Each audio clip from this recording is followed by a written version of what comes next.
one thing that's confusing about history is, okay, the nations of today, are just, they're not, like back in the day, like the nations we know, like as Greece or Turkey or Israel or, you know, the what's it called, the Balkan Peninsula.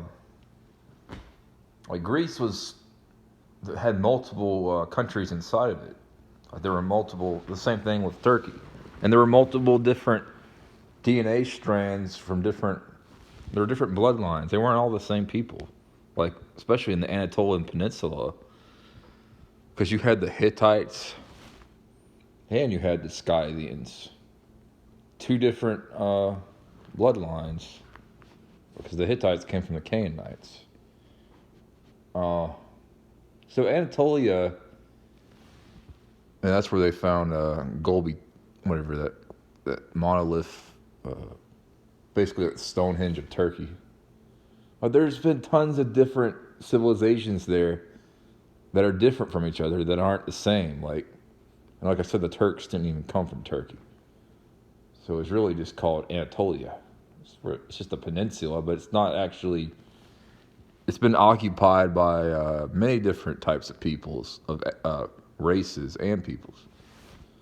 The Hittites were actually black people.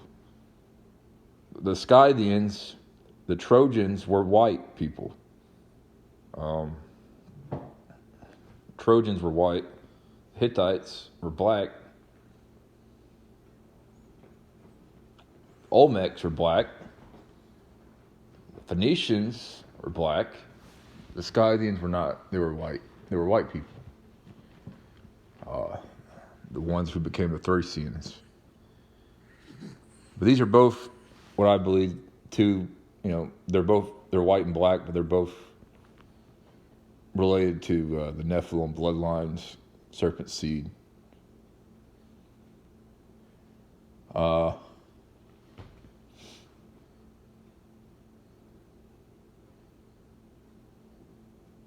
But yeah, white and black people have been having a lot of interaction way before, during ancient times. Like, they weren't just isolated from each other. There's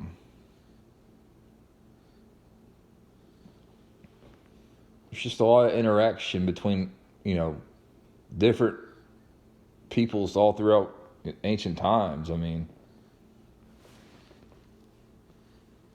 Everyone wasn't just all,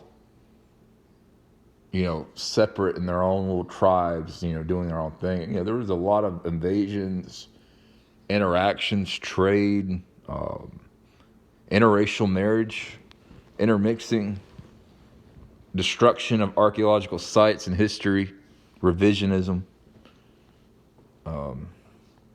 So yeah, the Anatolians were different peoples that lived there. They weren't all just there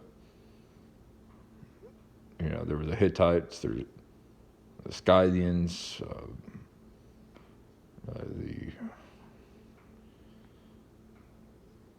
just like the Greeks weren't all the same people. There were many different types of Greeks that weren't all Thracians or weren't all Mycenaeans. There were different races of Greeks, really, from different origins, bloodlines.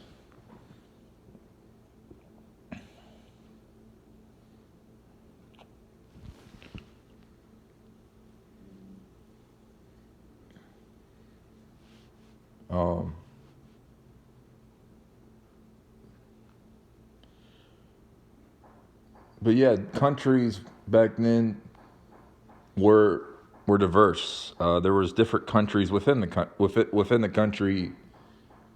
The country's boundary lines that are established today, like.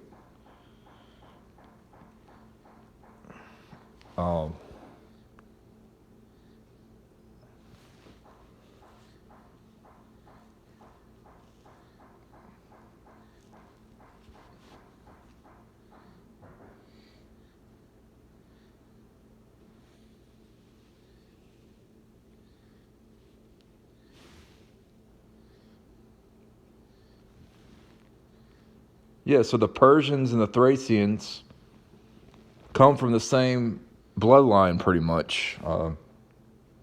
Which makes a lot of sense, doesn't it?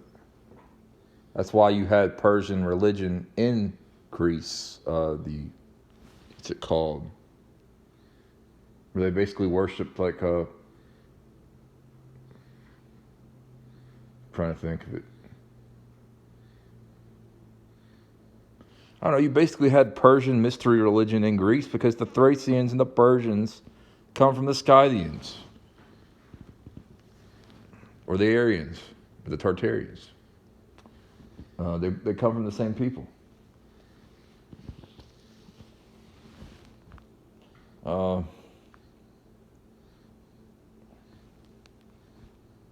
Just like the original Slavs come from the Scythians also. The people that became the Russians. And you know what's interesting is Russian language, it comes from Macedonian language. So that's why Russian language looks Greek. That's why it looks so hard to read. You can't make sense of it because it's not a Germanic language. It's not a Latin language. It's a Baltic language.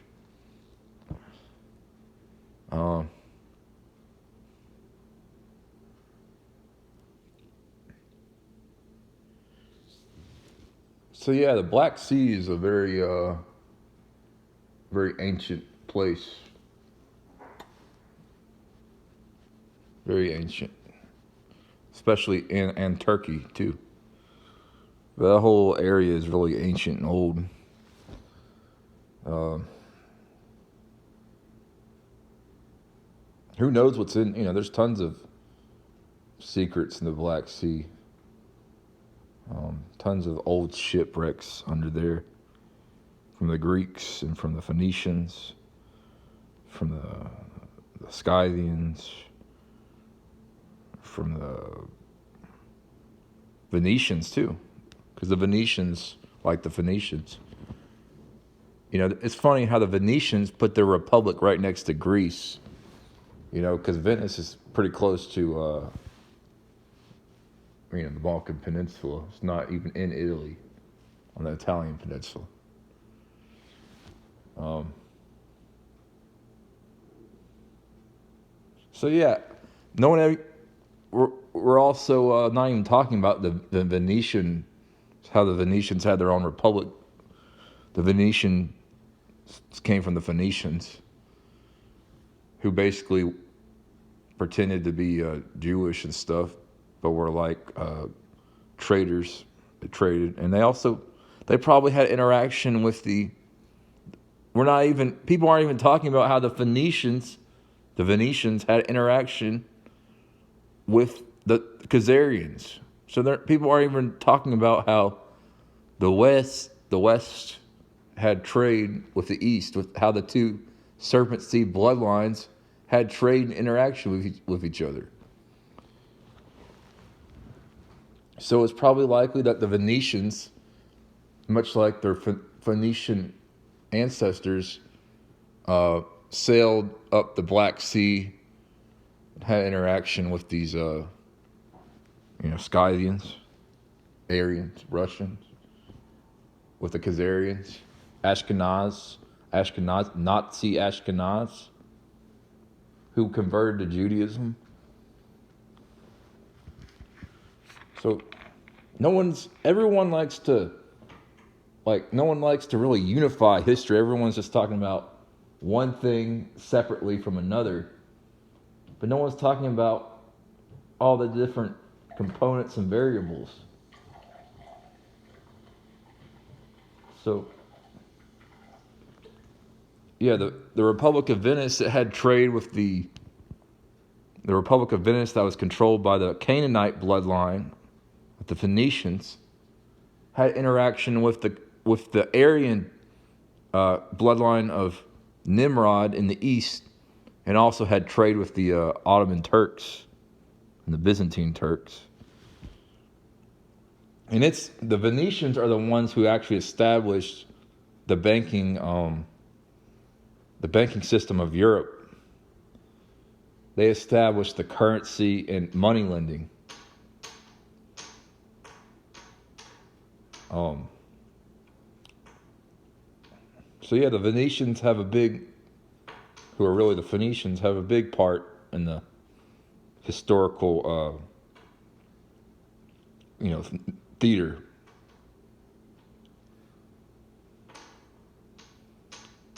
So really, someone needs to make a video discussing the link between the Canaanite bloodlines of the Phoenicians with the Gog and Magog bloodlines of from the east, and how they both had kind of like interaction with each other.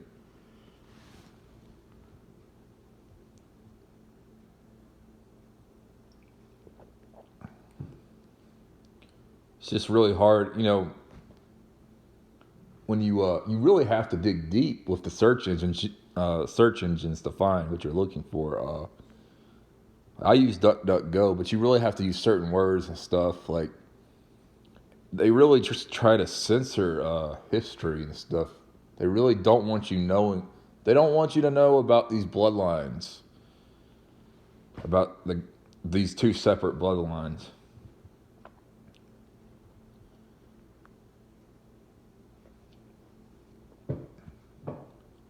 But so when you really when you get good research, you really should print out your research. That way you have it in a paper form, and then you should try to like compile it instead of just because these web pages can get deleted and stuff. So you should try to like make physical copies of your historical research and stuff.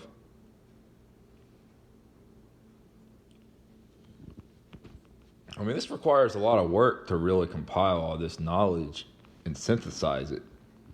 So it's really important to have your sources, to have your printed out sources, to have books, and then cross-reference things. I mean, so sometimes it helps to actually have hard copies of stuff that say and quote them instead of just saying hearsay from this source. Sometimes it helps, to actually quote the different things. That way you can actually back up what you're saying. It's hard to back up what I'm saying without just without having the sources and stuff. So at some point I'm gonna try to make a better, more organized video with some drawings, some quotes and stuff. That way I can really compile a better, more organized video about this. These videos are more like just rough drafts of things that I've been learning. Just kind of like notes, really, mental notes I've taken, kind of compiled in my own mind.